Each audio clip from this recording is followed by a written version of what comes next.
Hello and welcome back to the channel, everybody. In this week's video I'm going to be talking around removing the sky windows. So with ours, we've just got it back from storage. It's got a little bit of mould around that, and yeah, they need to clean within the two bits of perspex. So what I'm going to do is actually show you how to remove that, and obviously that will depend on the year of the caravan and the style that you have, so this won't be a case of for all caravans.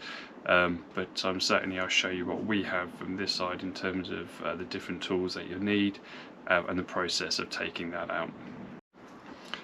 So before we get going, I just thought I would highlight, we've got lots of other good content on the channel, so it's worth checking those videos out, all relating to caravanning, either trips away or how-to. So again, well worth a watch. And like I say, all we ask in return is if you find it helpful, if you can give it a like, a share, and consider subscribing, that would be great. Rightio, so we've got two of these roof vents, and to take them out, they are quite straightforward. You'll need a T10 and a T20 to actually A, take it out, and B, separate them. So to get them out, use a T10 for these 2 bolts, and then obviously you've got the same this side, and then once you've got that out, you've got 4 T20s which go up into each side as well, and that holds the perspex together. But what I'll show you now is just taking it apart so you can get on and clean it.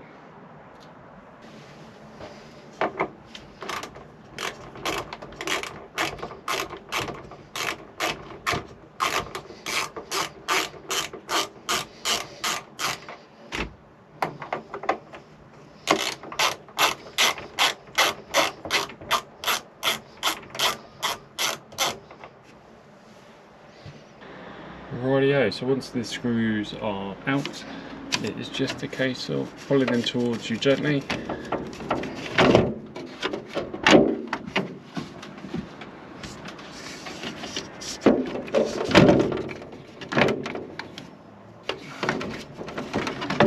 And what I have actually noticed on mine is I've lost a screw actually here, so I've only got 3 holding the perspex in, so I will need to find something else to replace that. Which might be fun, but yeah, sure we can find something. So once it is all loose, okay, you won't be able to get them back through the window obviously because it's wider, so you just need to push it towards one side of the caravan to make sure it's not too windy, it doesn't disappear, and then you'll be able to grab it ready for the next section to come apart. Rightio, so that's the roof window back down. So the next screws that you're looking for are these ones in here, and that's a T20.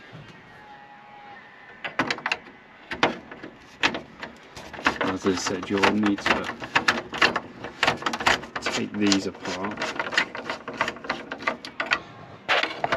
to be able to get access to the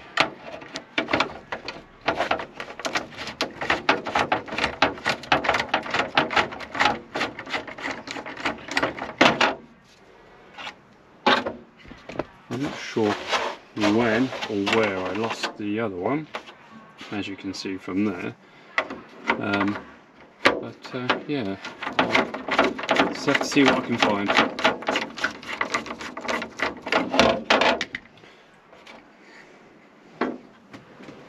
Okay, and as always when you're working with plastic, just go really easy, because obviously like this one's a good few years old, so you don't want to damage these. So just go easy, and then it should just be a case of lifting that out, and then you've got access to the bit that you can't normally get to, which normally obviously gets pretty filthy.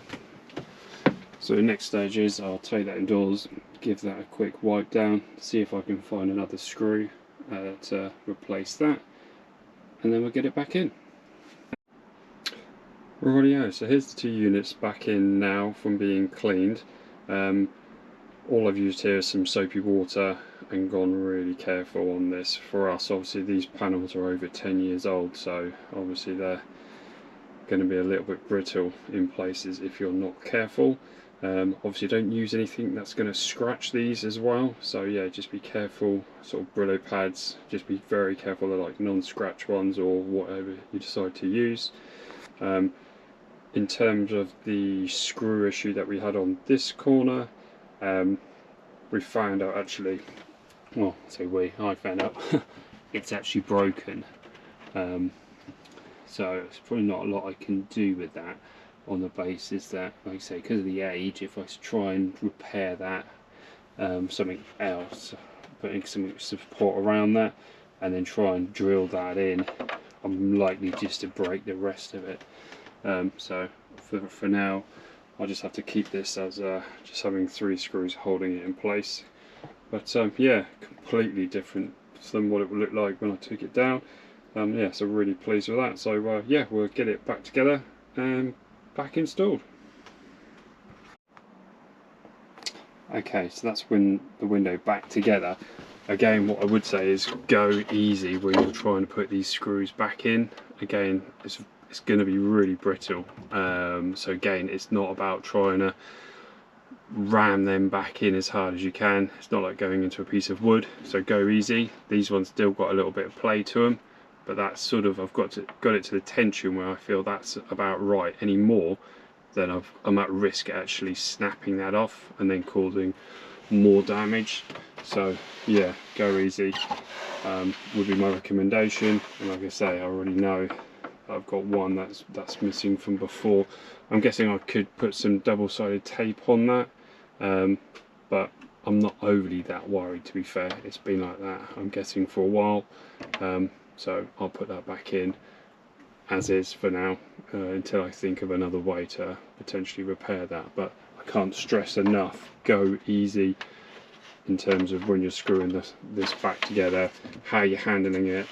Don't knock it, don't put it on anything that's going to scratch it, or you scratching it by cleaning it. But yeah, let's get it back in and reinstalled.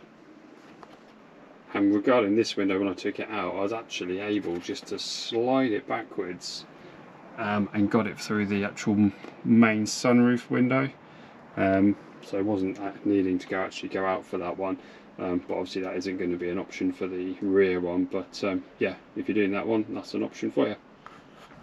Once you've got it slid back into place, as before, it's just gently get these into where you need them.